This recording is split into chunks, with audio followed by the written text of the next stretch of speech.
Movie की starting राजमहल से होती है, जहां पर राजमहल में दाची नाम की लड़की को दिखाया जाता है राजा के साथ में, जो कि एक कंप्लीटली ब्लैक ड्रैगन थी। तभी बाहर खड़े एक सिपाही को अंदर से आवाज आती है और वो अंदर आता है तो वो देखता है दाची जो कि कंप्लीटली ब्लैक ड्रैगन है, जिसे देख करके वो डर जाता है। और हम देखते हैं कि दाची उसे खा जाती है।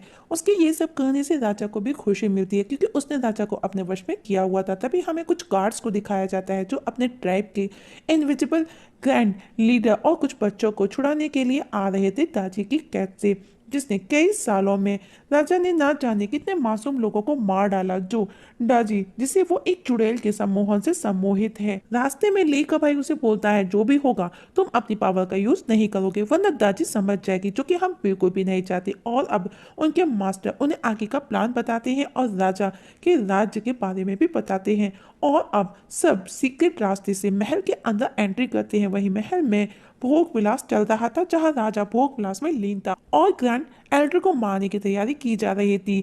ले अपने सभी गार्ड्स के साथ में उस जगह पहुंचता है जहां पर इनविजिबल ट्राइब के लोग कहते हैं। वहां पर उन लोगों का सामना सैनिकों से होता है। वो उनसे फाइट कर उन्हें मार करके आगे बढ़ते हैं और वो उस कैद तक पहुंचती हैं जहां उनके ट्राइब के बच्चों को कैद किया गया था, पर वो कैद को ब्लैक मैजिक से लॉक किया गया था। वही दाची ग्रैंड एल्डर को मारने के लिए दरबार में पेश करती है, क्योंकि वो पास्ट प्रेजेंट और फ्यूचर बता सकता था, तो वो दाची के लिए खतरा था। अब दाची उसे मारने से पहले राजा को उसके भविष्य का पूछने का बोलती है।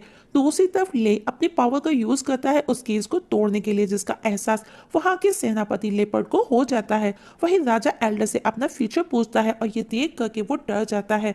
एल्डर बोलता है, तुमने अपने साम्राज्य की नींव मासूम लोगों की लाशों पर बनाई है और इसी साम्राज्य के साथ एक दिन तू भी खत्म हो जाएगा। और अब दाजी एल्डर की आंखें निकालने का ऑर्डर देती है। वही ले उन सभी को आजाद करवा देता है और लेपर्ड ब्लैक पैंथर लेकर के उनकी तरफ आने लगता है। दाजी के सैनिक उन पर हमला कर देते हैं, लेकिन उनकी ट्राइब के इनविजिबल बच्चे अपने गार्ड्स को वहां से बचा करके बाहर ले जाते हैं अपनी पावर का यूज कर करके। और अब वो पानी से हो करके बाहर निकलने का रास्ता तलाशते हैं, जिसके लिए वो अपने शील्ड का यूज करते हैं। वहीं महल में समय रुक जाता है। तभी वहां पर मास्टर जियांग आकर के राजा को समझाते हैं, पर उस पर तो दाजी का जादू था। वहीं लेपर्ड पैंथर पर सवार उन इनविजिबल बच्चों को रोकने आता है, तो ले और उसका भाई उसे रोकने के लिए रुकते हैं और उनसे फाइट करते हैं। बाकी को वो बाहर जाने का बोलते हैं। दूसरी तरफ दाजी मास्टर जियांग पर अपने स्नेक से हमला करती है और उसे जकड़ने लगती है। वहीं लेपर्ड उन दोनों भाइयों के पीछे पड़ा था, पर दोनों भाई किसी तरह उसे बच करके निकल जाते हैं। वहीं दाजी मास्टर जियांग को उम्र खटने का श्राप दे देती है, ताकि वो अपनी शक्तियों को भूल जाए और वो मर जाए। और समय वापस से चलने लगता है और दादी के रूप को देख करके सब भागने लगते हैं। तभी गार्ड एल्डर अपनी एक आंख निकाल करके मास्टर की तरफ फेंकता है, जिसे दादी का स्नेक जकड़ने लगा था। और उस मास्टर जियांग की आंख को दादी का एक स्नेक पकड़ लेता है। वहीं ले और उसका भाई भी महल में पहुंचता है। वहीं ट्राइब के बच्चों को भी सेफली वापस बाहर भेज दिया जाता है। और अब ये सब देख करके ले एल्डर की आंख वापस लेने के लिए दादी पर अपनी पावर से हमला करता है, लेकिन दादी पर कोई फर्क नहीं पड़ता। ये देख करके एल्डर उन सबको वहां से जाने का बोलता है। तभी मास्टर जियांग अपने बर्ड पर बैठ करके ली जेंजी और ले को साथ बिठा करके जाता है। उसी दौरान एल्डर अपनी दूसरी आंख उनकी तरफ फेंकता है और अब वो तीनों वापस उस आंख को लेकर के अपने राज्य को लौट आते हैं। वही दादी अब खुश थी, क्योंकि वो आधी जंग जीत चुकी थी। वही मास्टर जियांग को जो दादी ने श्राप दिया था, मतलब जब जब वो अपनी पावर का यूज करेगा वो जवान होता जाएगा, उसकी उम्र घटती जाएगी और अपनी पावर को भी वो साथ में भूलता जाएगा। अब मास्टर उस आंख से भविष्य देखता है, क्योंकि एल्डर मास्टर ने जो भी देखा था वो सब उनकी उस आंख में कैद था और सिर्फ वही था जिसने ब्लैक ड्रैगन का अंत देखा था। और अब मास्टर जियांग पर दादी के श्राप का असर भी दिखने लगा था।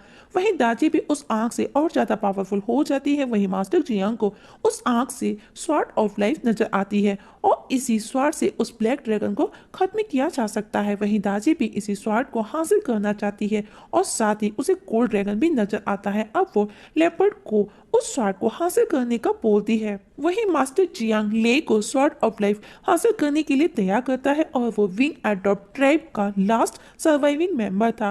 अब ले आज वापस से उड़ने की कोशिश करता है, पर वो नहीं उड़ पाता। ले के पास में उड़ने की पावर थी, पर अपने फादर के साथ हुए इंसिडेंट की वजह से वो उड़ नहीं पाता। अब मास्टर उसे स्वॉर्ड तक पहुंचने का नक्शा देते हैं और उसे बताते हैं, तुमको कभी हार नहीं माननी, पूरी दुनिया को तुम्हारी जरूरत है। और तभी स्प्रिंग ऑफ लाइफ वाटर में से एक आग का गोला बाहर निकलता है, जिसमें से एक प्यारा सा नटखट सा बच्चा निकलता है, जिसका नाम नेजा था, वो उसे साथ लेकर के जाने का बोलता है। साथ ही वो उसे 3 पोटली देकर के रवाना कर देता है। वहीं सेनापति लेपर्ड एक बुत में जान डाल करके ले के पीछे भेजता है। वही ले जब रास्ते में था, डेजर्ट में चल रहा था, तब उन 3 पोटली में से एक आंख के जैसा पौधा बाहर निकलता है और अब वो पौधा ले को गाइड करता है। अब दोनों लड़ते झगड़ते आगे बढ़ते हैं, तभी नेजा वो पौधा ले से ले लेता है। वो उससे वो पौधा वापस लेता है, तभी वहां पर एक बड़ा सा सेंटीपेड मॉन्स्टर आ जाता है और अब वो उन तीनों के पीछे उन्हें मारने के लिए पड़ जाता है। तीनों खुद को बचाने की कोशिश करते हैं, लेकिन लास्ट में वो मॉन्स्टर नेजा को मारने उसके पीछे पड़ जाता है। वो नेजा को खाने को ही था, पर तभी ले उसे मार डालता है। तभी ले की दूसरी पोटली नेजा के हाथ लग जाती है। जब वो उसे खोलता है तो उसमें से एक बेबी ड्रैगन प्रिंस निकलता है, मतलब एक और बच्चा। नेजा उसे परेशान करता है तो वो उस पर कुछ स्मोक जैसा छोड़ देता है, जिससे नेजा बेहोश हो जाता है और देखते ही देखते वो बड़ा हो चुका था। ले ये देख करके चौंक जाता है। तब वो पेड़ बताता है नेजा ने कभी बहुत तबाही मचाई थी, जिससे समंदर के राजा का पूरा महल तबाह हो गया और उसकी बॉडी डिस्ट्रॉय हो गई, लेकिन मास्टर जियांग ने उसकी आत्मा को बचा लिया। लेकिन फायर विल्स नहीं लौटाई। जब नेजा को होश आता है तो वो खुद को बंधा पाता है। ले उसे अपने साथ सफर कंटिन्यू करने का बोलता है और उसे आजाद कर देता है, पर नेजा मना कर देता है और पौधे को लेकर के भागता है। तो ले बोलता है वो ही है जो उसे उसके फायर व्हील्स दिला सकता है। अब नेजा भी डील करता है और उसके साथ आगे का सफर कंटिन्यू करता है। अब उन्हें आगे एक बंदा मिलता है जो कि सेंट मैजिशियन था, जो कि सेंट को कंट्रोल कर सकता था। तभी वो सेंट से एक गोल्डन वेपन क्रिएट करता है, जिसे लेने के लिए नेजा आगे बढ़ता है। वो सेंट मैजिशियन उन दोनों पर हमला कर देता है। नेजा पर पलटवार करता है, पर मैजिशियन उसे उठा उठा करके फेंकता है। उसी दौरान नेजा वो वेपन उठा लेता है। मैजिशियन उसे मारने आता है तो ले उसे रोकता है और नेजा को उसे वापस करने का बोलता है। नेजा पहचान जाता है कि वो वेपन नकली है और अब वो दोनों उस पर एक साथ फाइट करते हैं और किसी दूसरी दुनिया में पहुंच जाते हैं। सेंट मैजिशियन अपने असली रूप में आ जाता है और उसको तीसरी आंख भी होती है और वो भी उन्हीं के जैसे एक वॉरियर जो दाजी के श्राप की वजह से इस जगह कैद था। अब वो दाजी को खत्म करने की कसम खाता है और अब ले मास्टर की वो तीसरी पोटली खोलता है तो उसमें से एक डॉग निकलता है, जिसका नाम स्काई था, जो कि सेंट मैजिशियन का पेट था। वो उसे लेकर के अपने हथियार की तलाश में निकल जाता है और वो दोनों भी स्वॉर्ड की तलाश में निकल जाते हैं। दोनों एक सिटी में पहुंचते हैं जहां पर उन्हें बोट चाहिए थी, जहां से उन्हें आगे का सफर तय करना था। उस बोट के थ्रू दोनों सेपरेटली होकर के उस बोट को ढूंढने लगते हैं। लेकिन नजर एक लड़की पर जाती है जो कि वही लेपर्ड की भेजी गई बुत थी, जिसे लेक देख करके उसकी तरफ अट्रैक्ट होता है। वो लड़की लेपर्ड तक लेक की सारी इंफॉर्मेशन पास कर देती है। इसके बाद में वो एक लेडी के पास जाता है। वो उसे पानी में देखने का बोलती है। जब ले उसके अंदर देखता है तो वो दूसरी दुनिया में था, जहाँ मास्टर जियांग और वो लेडी साथ होते हैं और वो वाटर बोट उस लेडी के हाथ में लगी थी। लेडी जियांग से उस बोट के थ्रू वर्ल्ड टूर का बोलती है, पर वो मना कर देता है और तब से ही वो जियांग का वेट कर रही थी और अब ले को ही वो जियांग समझती है और उसे अपने वश में करने लगती है। पर वो पौधा उसे उस माया जाल से बाहर निकालता है। तभी वहां पर वही लेपर्ड वाली लड़की आ जाती है और अब ले वो बोट उठा करके भागता है तो वो लेडी उन पर हमला करती है। अब वो तीनों उस बोट पर बैठ करके वहां से निकल जाते हैं। वो बोट पर रास्ते में होते हैं तो वो लड़की उस स्वार्ड को लेकर के बातें करती है तो नेजा को उस पर डाउट होता है और वो उसे हवा में उठाता है। पर तभी वो ड्रैगन प्रिंस वापस उस पर वही स्मोक रिलीज कर देता है और अब नेजा वापस से वही छोटा बच्चा बन जाता है और उसी दौरान वो लेपर्ड की सारी इंफॉर्मेशन भेजने लगती है।